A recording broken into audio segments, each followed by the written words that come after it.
Broadcasting from Singapore and broadcasting all around the world. You're listening to the Ignite EdTech Podcast with Craig Kemp, taking the pulse of educators from all over the globe and bringing what you need every week. When you need answers, you go to the experts. Created by an educator, for educators, and streaming to the world.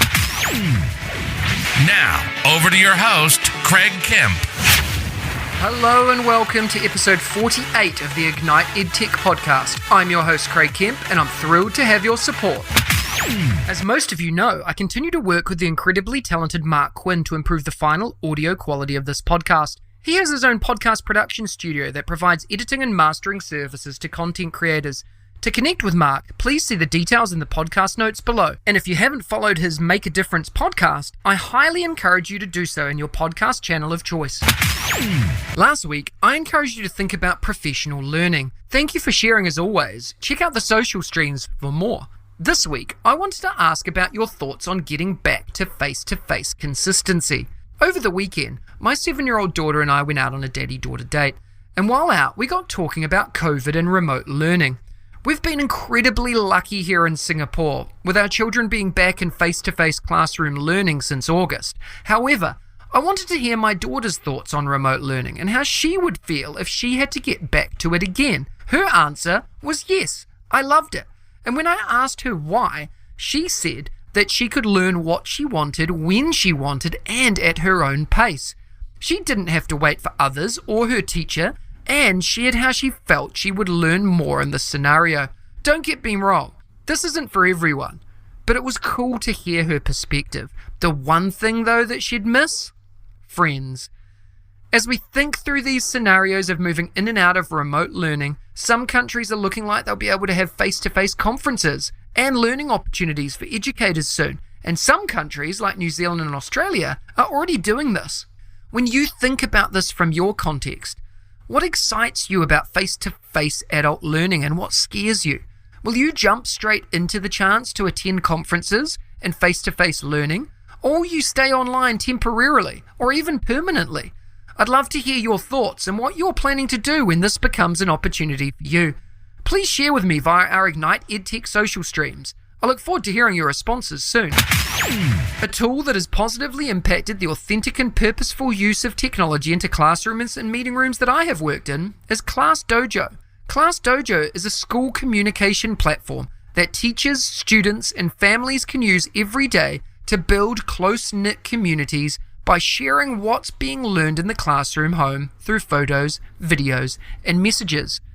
My experience with Class Dojo is particularly with our language teachers in previous schools who use this to support learning, maintain and encourage relationships through rewarding and gamification, and sharing learning home. I love Class Dojo's instant translation ability to support homeschool communication, no matter what the language that's being used at home or at school. I highly recommend that you take a look at classdojo.com. The link is in the description below. Last week, we talked about professional learning. If you're interested in learning more, go back and listen to last week's episode. This week, I wanted to focus on ongoing and sustained educator professional learning. As I mentioned earlier in this episode, after having a discussion with my daughter over the weekend about remote learning, I got thinking about my own professional learning and that of the teachers in my PLN and at my daughter's school. I wondered, if I was in the position to attend face-to-face professional learning now, would I do it? And would I thrive? Or would I rather stay in the online learning phase a little bit longer or even permanently? As a learner, I actually thrive in the online space, and I wouldn't hesitate continuing to engage in here. Don't get me wrong, I love face-to-face learning too, but the past year has shown me, and all of us, how effective and efficient online learning can be for many. It certainly isn't for everyone, and getting high-quality and cost-effective professional learning can be challenging. But there are so many amazing facilitators out there at prices that make sense to stay online in an ongoing nature. I love the idea of having a facilitated online learning session and connecting from my house at a low cost, while accessing some of the best minds in a business that I previously wouldn't have been able to access. This is truly the redefinition part of the SAMA model for educators, and I love seeing this come to fruition for many learners globally. As you start thinking about the changing face of professional learning for yourself personally and for those around you, What are you doing to ensure there is truly a blended approach to learning now and into the future? I'd love to hear how you are defining your own current and future professional learning needs, both personally and in your school professionally. Please reach out with your ideas and thoughts. Every week, I bring you a short interview with some of my edu heroes, an engaging learning experience with someone who makes a difference in education every day, with a particular focus or angle towards educational technology. This week, I had the pleasure of chatting with Will Deyamport. Let's have a listen to the chat. Today, I have the honor of speaking with Will Deyamport, who you may know as @IamWill on Twitter. Will is the director of EduPreneur, a K-12 district educational technologist, a podcaster, a digital strategist, and a freelance writer. I've been connected to Will on Twitter for a long time, and he's an extremely inspirational person online, and his tweets engage and support others in their learning. Will, it's a pleasure to have you on the show today. Are you ready to talk about education and technology integration? Yeah, cool. Thanks for inviting me. Let's go. Why don't you start by telling us a little bit about your current role and what inspires you to do what you do? I am a district instructional technologist. Amongst the things that I do outside of accounts and being the Schoology LMS administrator, as well as the district administrator for various software programs that we utilize, my job is to teach teachers how to teach with technology and understanding how technology should change how they think about teaching and learning. When it comes to working with the people you work with every day and the people listening online now, what's your best advice for educators in relation to educational technology? You have to figure out your recipe. And, what I mean by that is, sometimes people, whether the district has programs that you are required to use, or, you may get on Twitter or Facebook or Teachers Pay Teachers, and, you hear all of these tools to use. Some teachers become overwhelmed by just all of it. And what does it all mean? And for me, I like to talk to teachers about sort of you figuring out your recipe for how you're going to do this in terms of your skill set and the needs of your students, right? So find you a few that you can master, that you can really start cooking with. And once you are there, you can start to add on additional ingredients to what you're doing. But in the beginning, just start off, really small with what you're doing. And it's also about the mindset. I interviewed Dr. Catlin on my podcast, and I was just talking about, some of the work that I do with my teachers. And then she mentioned that in working with teachers, you have the tool set, the skill set, and the mindset. And one of the things with the mindset is getting teachers to get out of this idea that the traditional face-to-face teaching is the gold standard.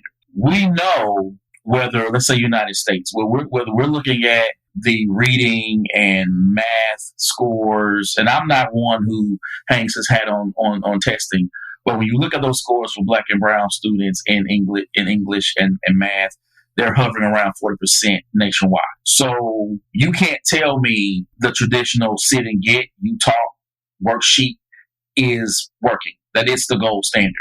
You can't tell me that what you were doing, what was best for students, it was best for you, right? Because you were comfortable with that. And so working with teachers and getting them to understand that they need to look at where they are and what they think and how they feel about teaching and learning, and expand that view and understand that they're actually teaching a different generation of students.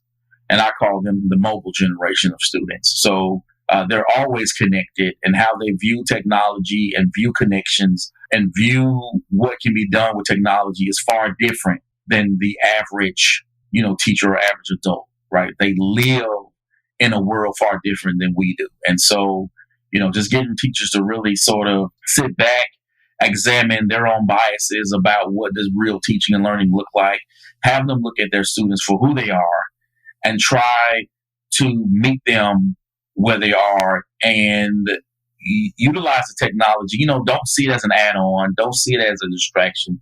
Don't see it as something just to do, but see it as the gateway for getting your students to that next level. Yeah, I think that's really well said, Will. You've done so much already in your career. What's your next big goal? What do you want to do or achieve that you haven't yet been able to do? Well, I have two career goals. One of them, I would like to be the director of virtual learning with a K through 12 school district where I can really move forward in assisting teachers and being able to teach online. I understand now, as much as I love teaching online and learning online and being online, I know that it does not work for every single student to be completely online. I mean, there's various factors, whether we're talking about, equity and technology, access to internet and devices, but the students themselves also have to be able to learn that way and have the self-discipline to show up. Right. So we know that, but we also know that there are kids right now who are thriving in this all virtual environment. And so I want to work with teachers who want to teach online. I want to work to be able to impact those kids who are thriving in that environment. So I want to be able to do that career wise. I also want to, take my podcast on the road once it's possible, but where it's sponsored, where someone can send me, all over the country and all over the world, where I can sit down with educators and entrepreneurs and influencers and continue to have these conversations about, how can you live your best life? So those would be the two things that I would love to be able to do.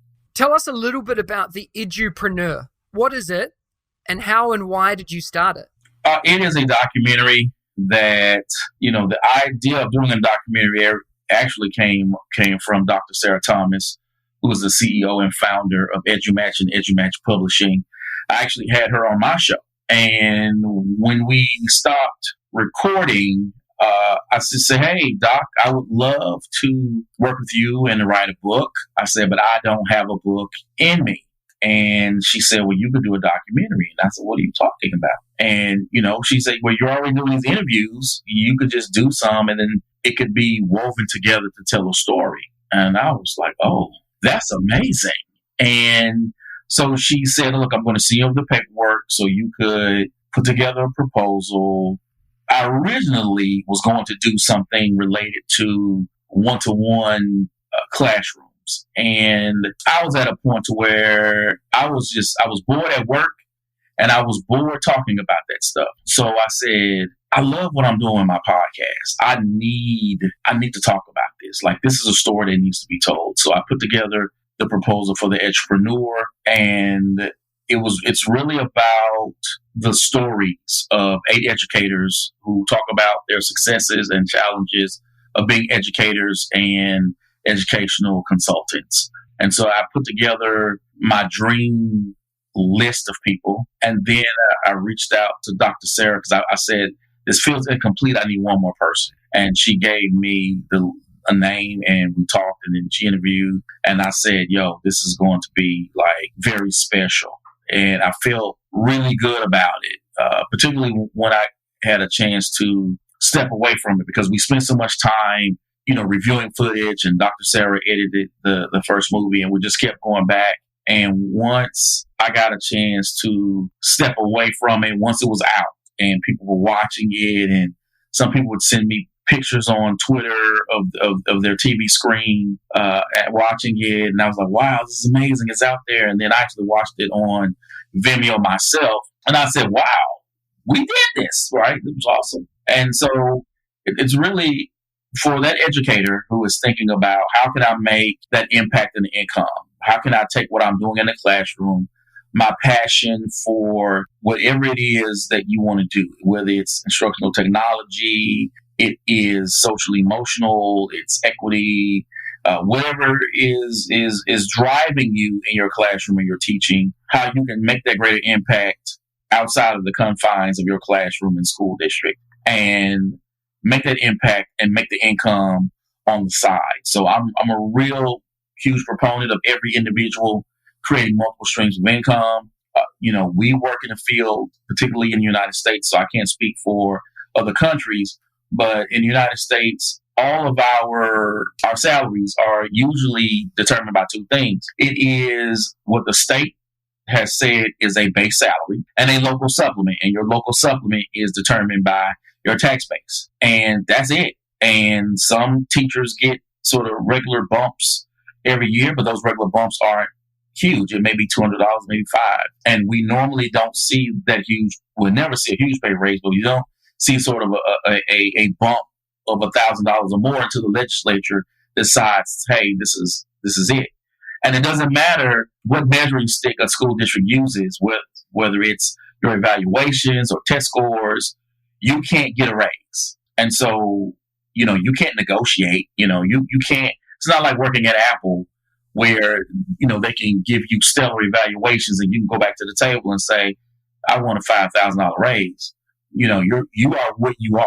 And no one becomes an educator because they want to drive a Bugatti, but no one becomes an educator because they want to live off baloney either. And so for me, talking to our colleagues about being more financially literate and creating those multiple streams of income and taking ownership of your talents and creating a business outside of you picking up a second job somewhere is sort of where this whole thing came about and what drives me in doing the work that I do. Yeah, that's amazing, Will. And we'll make sure the link to that is in the podcast notes as well. And, you mentioned Dr. Sarah, and she's just been on this podcast as well. And she's an incredible person. And everyone needs to jump out there and connect with her because she's done so much for me and so much for so many people in the education community that her work is out there, and just about everyone I speak to speaks super highly of her. Let's jump into some quick fire questions. The first thing that comes to your head, and then tell us a little bit about why. First one, what is your hashtag one word for 2021? Investment. And it's because everyone needs to make in whatever you do in life, you have to make the investment in it, right? You have to put the time and effort in it. What's your favorite EdTech book or resource? Anything written by Dr. Catlin Tucker. I love her books on blended learning. Not only are they filled with the grandiose sort of ideas when you're talking about the shift and change in education, but there are real practical steps that an educator can take and then implement in their classroom. What's your go-to EdTech tool that the listeners need to try that maybe they haven't heard of before? I love Zoom. I know people have heard of it, but what I love about Zoom is the ability to, right now, it's become a necessity because of the virtual space we're living in. But outside of that, I was bringing in these conferencing tools to classrooms prior to it because I was showing my teachers how they could bring in experts into their classroom. So if you're a culinary arts teacher, let me find you a restaurateur who could come in and talk to your students about what is it like to run a restaurant. And so we've done that before. I've brought in with teachers to bring in people to talk about college planning. Other teachers have brought in people to talk about admissions in the medical school for a biology course. So they could talk to them about sort of the relevance of what they're doing. So it's not just about, here's the agenda, here's the standard in our classroom that we have to cover because the pacing guide says we need to cover it, but creating that real world connection to what they're learning and being able to, again, bring in people who have a different voice and experience because this is the work that they're doing every day. So that sort of Zoom or it'd be Skype or Google Meet, just a virtual conference platform, that would be my go-to. Twitter, Facebook, or Instagram for your own learning, and why? Twitter. I actually wrote my dissertation on teachers using Twitter for professional development. So I like it because you get to follow whom you want to follow. You create the network you want to create the network. And if someone no longer serves your purpose, you can unfollow them, right? And so whether you're saying, hey, I'm going to follow these people because I'm a special ed teacher and I'm going to fill up my feed with the majority of special ed teachers who can share activities, who can share what's going on in classrooms, who I can ask them questions to vet things, or ed tech people, or even if I say, hey, I want to be inspired and let me follow Oprah, let me follow someone else. I like that because you have that access in the palm of your hand. So it's not just I can, I have to wait to get this information. Wherever I have time, I can open up my phone, open up my tablet, and I have access to individuals from all over the world that I can learn from. What's one daily habit or practice that helps you enjoy, progress, and succeed in your career? I watch YouTube videos pretty much every morning that deal with business, and it gets me amped up. I get excited because then I'm ready to go make it happen. What's your favorite education-focused quote, Will? The quote that I like to go to is from Jay-Z, and where he says, I'm not a businessman, I'm a businessman. So the fact that he is a business, and I think that every individual should think of themselves as a business of one. That is something that really gets me, focused and, serves as a reminder to not get caught up with your school district, not get caught up with the building you work for, but get caught up in your mission, because your mission can be served anywhere. Well, this has been incredibly inspirational. What's the best way for the listeners to follow and connect with you? Always on Twitter. You can just search for I am Dr. Will. And then, of course, if you do a search for the Dr. Will Show on Apple Podcasts, you'll gain access to my podcast, The Dr. Will Show. Awesome. Will, thank you so much for your time today. All the links are going to be in the podcast notes below. Great to connect with you. Thank you, Craig, for inviting me. I had a great time.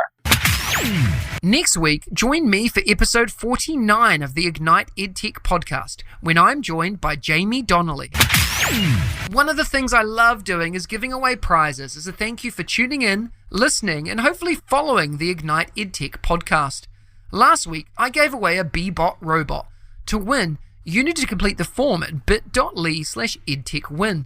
The winners have already been contacted directly by me, and they are Sarah Thomas. Congratulations, Sarah. This week, I'm giving away another BeeBot Robot from TTS. To win this incredible prize, you need to go to bit.ly/edtechwin and complete the simple form. It'll take you less than a minute to do. The link is in the description below. Competition closes on Wednesday the 12th of May, and the winners will be contacted directly by me and announced on next Friday's podcast episode. Good luck. Thank you for being an extremely important part of the Ignite EdTech podcast. If you enjoyed today's episode, please smash that follow button and share it with your colleagues, friends, and families. Please also remember to spend 2 minutes to rate the podcast so we can reach even more educators and EdTech enthusiasts globally. Please share your favorite part of today's show by tagging me on Twitter, Facebook, Instagram, or LinkedIn. And don't hesitate to ask me questions that I can answer in an upcoming episode. Remember, you have the chance to win as well. Check out the links in the description for more, and I'll see you again next week. If you liked today's episode, please don't forget to subscribe so you don't miss another episode. And be in the drawing to win prizes every week. If you know others that would enjoy the show, please hit that share button and brighten their day. Join us again next week for your weekly EdTech hit with @Mr. Kemp NZ. We'll see you again soon.